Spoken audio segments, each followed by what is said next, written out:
नमस्कार दोस्तों, स्वागत है आप सभी का हमारे इस चैनल गरुड़ धर्मार्थ पर। दोस्तों, क्या आप जानते हैं कर्म और धर्म इन दोनों में श्रेष्ठ कौन है?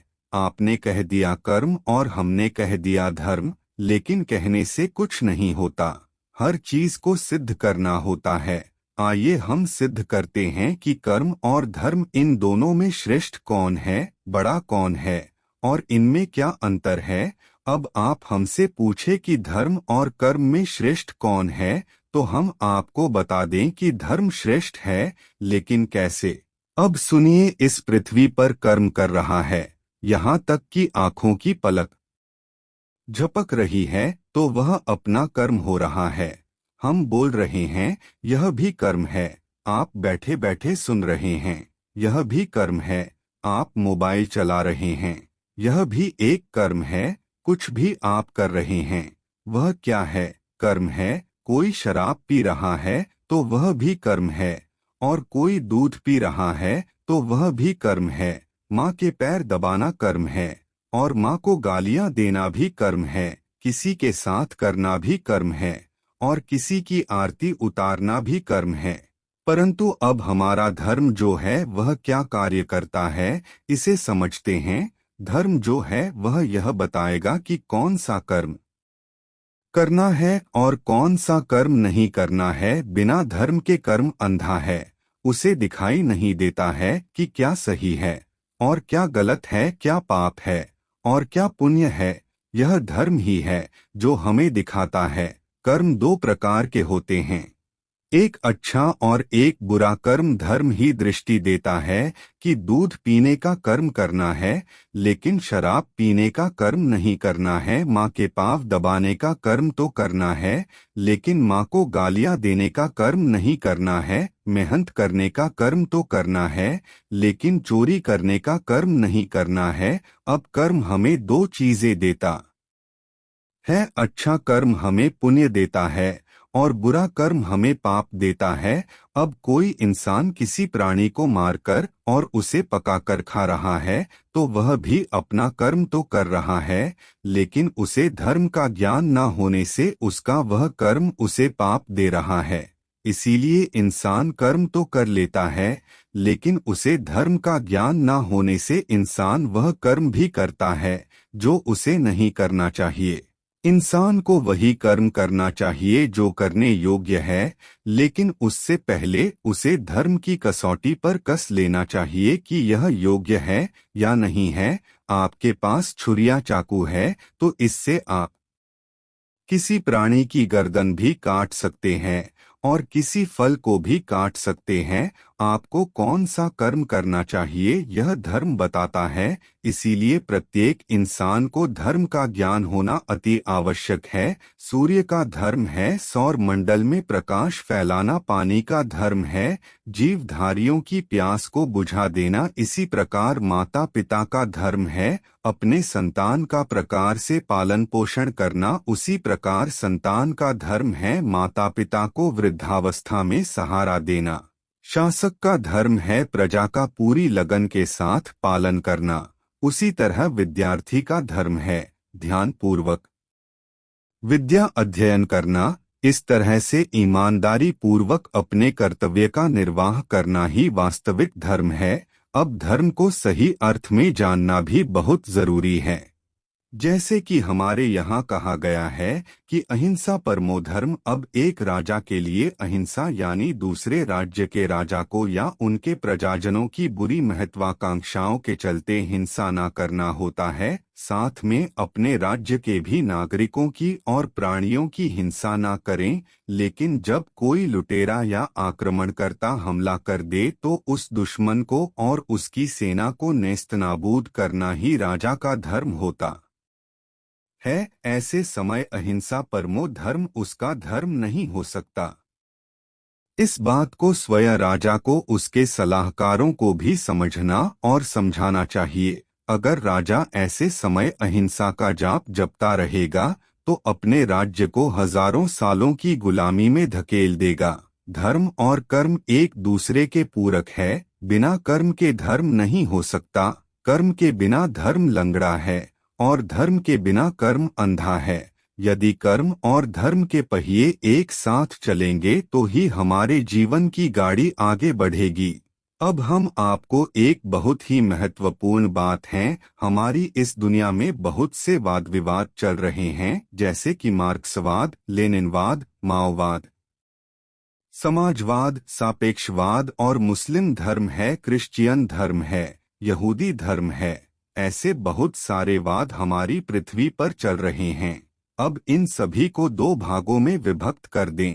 अब हमारे सनातन धर्म में विभिन्न शाखाएं हैं, जैसे कि द्वैतवाद, अद्वैतवाद, अद्वितवाद, विशिष्ट अद्वितवाद, विशुद्ध अद्वैतवाद, अचिंत्य भेदा भेदवाद और उसके अंदर भी उपशाखाएं हैं।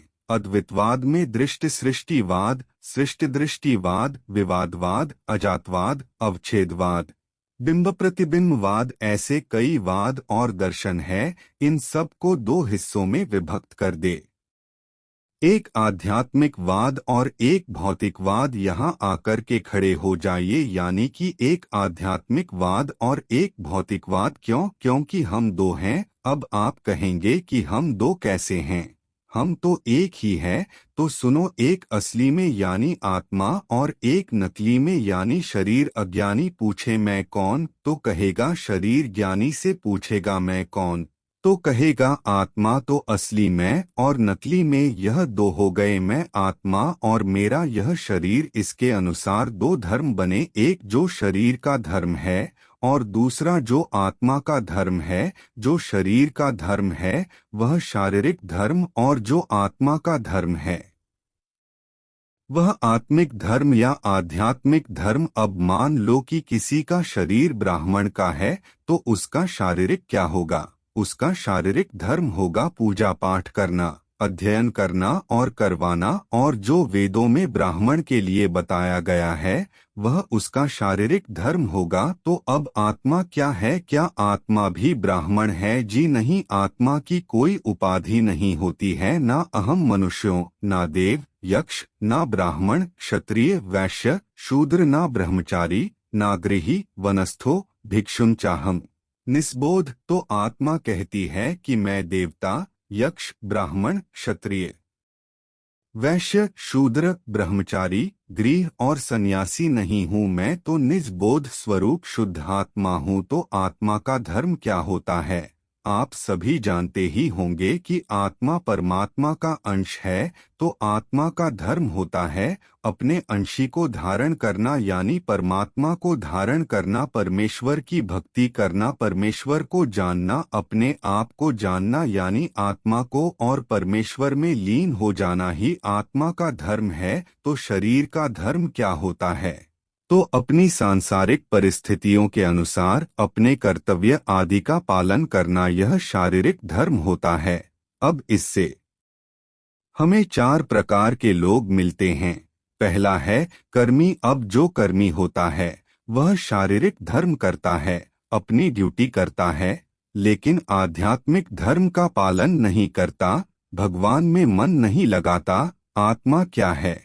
वह नहीं और परमेश्वर को भी नहीं जानता। अब नंबर 2 है विकर्मी। विकर्मी शारीरिक धर्म भी नहीं करता और आध्यात्मिक धर्म भी नहीं करता, इसीलिए विक्रमी सीधे नरक जाता है। तीसरा है कर्मयोगी। कर्मयोगी शारीरिक धर्म भी करता है और आध्यात्मिक धर्म भी करता है, वह दोनों ही धर्मों का पालन करता है। और चौथा है कर्म सन्यासी। कर्म सन्यासी क्या करता है? तो वह शारीरिक धर्म को छोड़ देता है, मात्र आध्यात्मिक धर्म का ही पालन करता है, जैसे कि संसार छोड़कर बने हुए असली त्यागी, बैरागी, योगी इत्यादि। अब हम तो इस संसार में ही है, सन्यासी तो हम हैं नहीं। तो हमें कर्म योगी बनना चाहिए, शारीरिक धर्म का भी पालन करना चाहिए और आध्यात्मिक धर्म का पालन भी करना चाहिए। गीता में भी भगवान श्री कृष्ण अर्जुन को कर्म योगी बनने की सलाह देते हैं। और अगर आप ऐसा नहीं कर सकते तो सब कुछ छोड़कर प्रभु की शरण में चले जाएं, क्योंकि हम सभी आत्माओं के लिए आध्यात्मिक परमो धर्म है। आत्मिक धर्म ही परम धर्म है। अब जब संसार में का क्षय होने लगता है, पुत्र अपने पुत्र धर्म का पालन नहीं करता, पत्नी अपनी पत्नी धर्म का पालन नहीं करती, राजा अपने राज्य धर्म का पालन नहीं करता, लोग धर्म क्या है यह भूलने लगते हैं और झूठे संप्रदायों के चंगुल में फंसकर झूठे धर्म का पालन करने लगते हैं। मानव अपने मानवता के धर्म को भूल जाता है, इंसान अपनी इंसानियत के धर्म को भूल जाता है।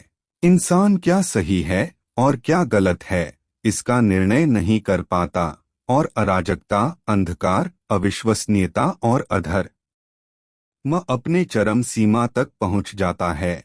तब भगवान पापियों का और दुष्टों का नाश करने के लिए अपने इस कथन को साकार करते हैं, यदा यदा हि धर्मस्य ग्लानिर्भवति भारतमुत्थानम् अधर्मस्य तदात्मानः परित्राणाय साधूना विनाशाय च दुष्कृताम् धर्म संस्थापनार्थाय संभवामि युगे।